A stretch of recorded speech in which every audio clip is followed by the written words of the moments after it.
Olá, tudo bem?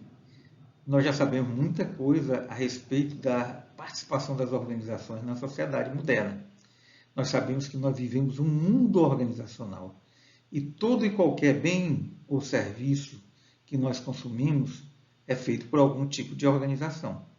E conhecemos também que dentro das organizações existe um tipo de organização muito especial, que são as empresas. Aquele tipo de organização voltado para gerar lucro, com um fim lucrativo.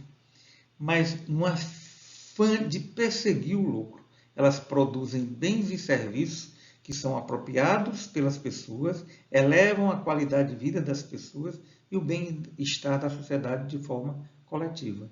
E elas também contribuem sobremaneira com a geração de emprego e renda. Então, elas contribuem simultaneamente, concomitantemente, para o crescimento econômico e o desenvolvimento social. E esse tipo de organização, as empresas, tem um papel relevante na sociedade moderna e contemporânea. E esse mundo moderno, esse mundo odierno, contemporâneo, em que vivemos, esse mundo organizacional, esse mundo permeado por empresas, continuamente é visto, é analisado, é discutido, para que os governantes possam exercitar suas políticas públicas no sentido de elevar a qualidade de vida das pessoas, da sociedade, né? Mas qualquer que seja o olhar, seja no mundo da sociologia, da economia, da política, da administração, qualquer que seja o olhar, duas palavrinhas expressam muito da nossa realidade: a globalização e a competitividade. A globalização, porque esse mundo que nós vivemos é um mundo basicamente sem fronteiras. A gente vê muita globalização do ponto de vista econômico, mas ela pode e deve ser vista do ponto de vista social, político, demográfico, né? As empresas multinacionais, transnacionais estão espalhadas no mundo todo. Empresas chinesas competindo no mercado americano, empresas americanas competindo no mercado brasileiro, no mercado europeu, empresas brasileiras também avançando no exterior, né? Em países africanos, na América Central e mesmo em algumas partes da Europa. Né? Empresas asiáticas espalhadas no mundo todo, né? Empresas coreanas, empresas chinesas. Então é um mundo sem barreiras econômicas. E se não tem barreiras econômicas, as barreiras políticas também vão sendo transpostas, transgredidas. E cada vez mais esse mundo organizacional, sem barreiras, globalizado, se torna um mundo competitivo. Empresas com modelos de gestão avançada, com tecnologias avançadas, com redução de custo, com diversificação de produtos, se tornam, ao olhar do consumidor, mais próximas dele. Quem não conhece, por exemplo, marcas como a Nike, McDonald's, Microsoft, Apple, sempre Toshiba, Airbus, Airbnb, iFood, enfim, são empresas que permeiam o nosso universo, a nossa retina, estão sempre próximas da gente, estão produzindo bens e serviços que fazem parte do nosso cotidiano, que fazem parte do nosso bem-estar, da nossa qualidade de vida. E qual é a realidade desse mundo organizacional, desse mundo empresarial, desse mundo globalizado, desse mundo competitivo? Um avanço da tecnologia em larga escala. Vocês sabem qual é o tempo de fabricação hoje de um carro no Japão estimado? 3 minutos e 45 segundos. Que mágica é essa, professor? Que milagre é esse? E se a gente comparar como o carro era produzido há 100 anos atrás, que passava quase 3 meses para a fabricação. O avanço da tecnologia é extraordinário. A mágica é o seguinte, é que grande parte da indústria automobilística japonesa, hoje a tecnologia utilizada é a robótica. São robôs computadorizados, com sistemas avançados, softwares moderníssimos. E as indústrias se transformam em montadoras. Uma parte do carro é fabricado no Japão, outra parte é fabricada na Alemanha, outra parte é... Estou falando em motor, na carcaça, em componentes eletrônicos, em pneus. E tudo isso se concentra num único ambiente para a montagem. Por isso é que a gente nem chama mais de indústria automobilística, nós chamamos de montadoras.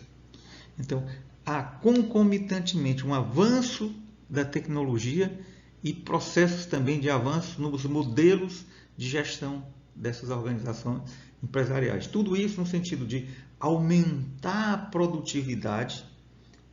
A produtividade é fazer mais em menos tempo, utilizando menos recursos, reduzindo custos de fabricação. Maior concorrência entre as organizações empresariais. Por que maior concorrência? Por que maior competitividade? Maior número de empresas e empresas cada vez mais agressivas no mercado, se utilizando de tecnologias de ponta. Então, as empresas não podem mais se acomodar,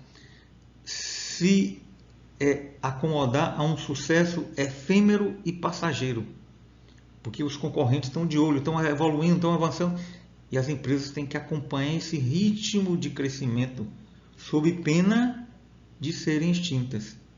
Tanto que a mortalidade e a natalidade de empresas hoje no mundo todo é muito maior.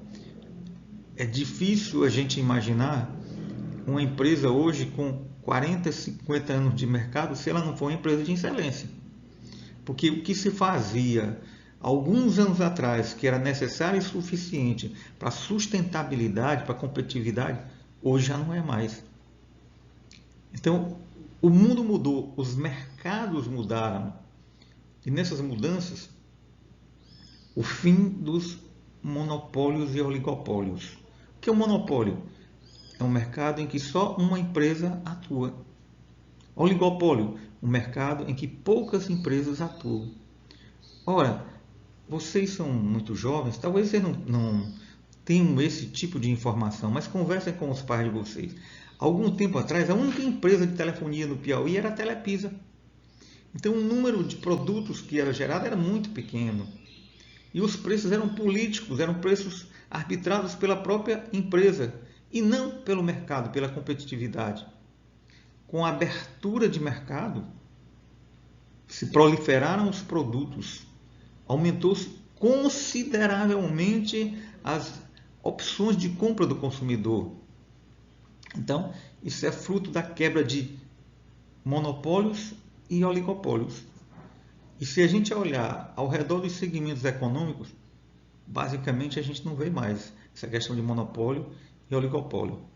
E com o aumento da competitividade, com o avanço da tecnologia, sobretudo da tecnologia da informação, o consumidor de hoje é diferente do... Estou falando em termos de comportamento, inclusive comportamento de compra, de atitude, de decisão de compra. É diferente do consumidor de alguns anos atrás, de 20 anos atrás, de 30 anos atrás. Porque ele consumidor hoje, tem uma gama maior de empresas à sua disposição, de serviços, de produtos à sua disposição, empresas competindo em tecnologia, em preço, em querer agradar o cliente. E esse consumidor de hoje, ele é mais informado, ele é mais crítico e ele é mais exigente. Talvez os pais de vocês, se vocês conversarem com eles, eles vão até tomar um susto. Mas se estima hoje, só para vocês terem uma ideia, que 70% a 80% das compras realizadas no Brasil hoje já não são mais compras físicas, presenciais. E isso antes da pandemia. Com a pandemia, né, com essa restrição de mobilidade das pessoas, de sair de casa, esses números são ainda mais expressivos. Então, hoje, eu posso comprar um carro na minha casa, montando o carro da cor que eu quero, com os componentes que eu quero, entrando no site de uma montadora e colocando as opcionais que eu entendo serem mais interessantes para mim. Então, o consumidor de hoje, ele é mais informado, ele é mais crítico e, sobretudo, ele é mais exigente, é mais vingativo, inclusive.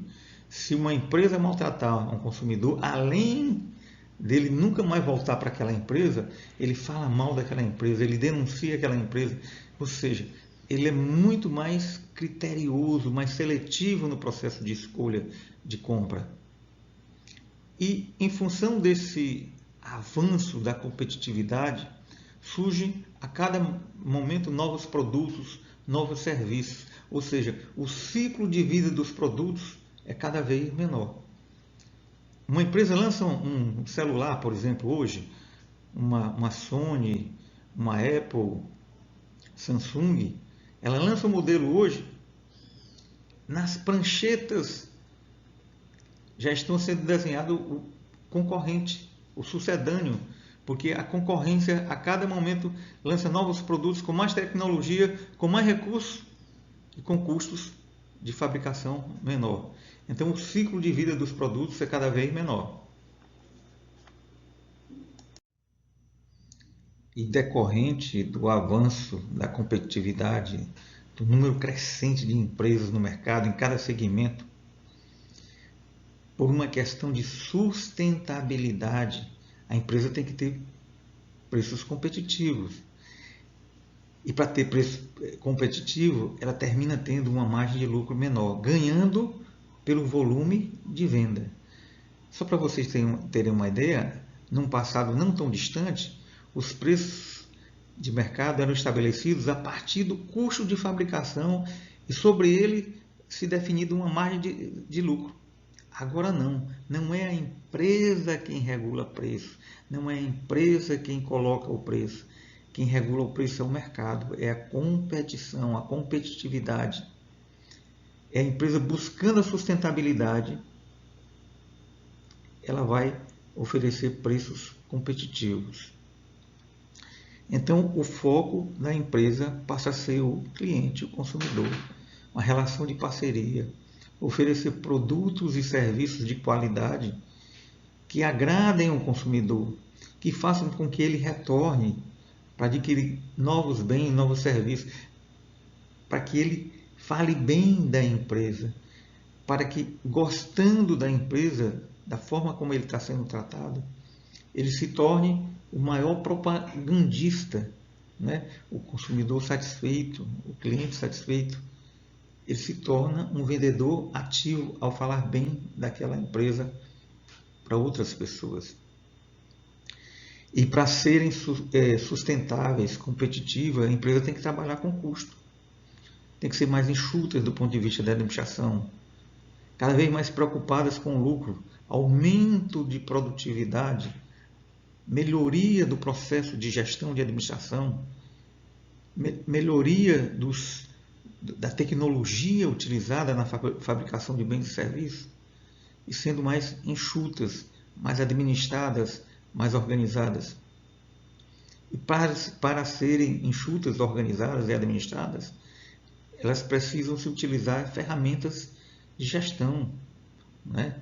E cada vez mais vocês vão conhecendo esse mundo da administração, vocês vão entendendo a importância de uma empresa ser bem administrada, bem gerida por administradores competentes, capacitados, qualificados, para que possam fazer um planejamento adequado e as ações estratégicas fundamentais para a sustentabilidade dessas organizações empresariais. E com esse último item, a gente encerra a nossa participação na videoaula de hoje.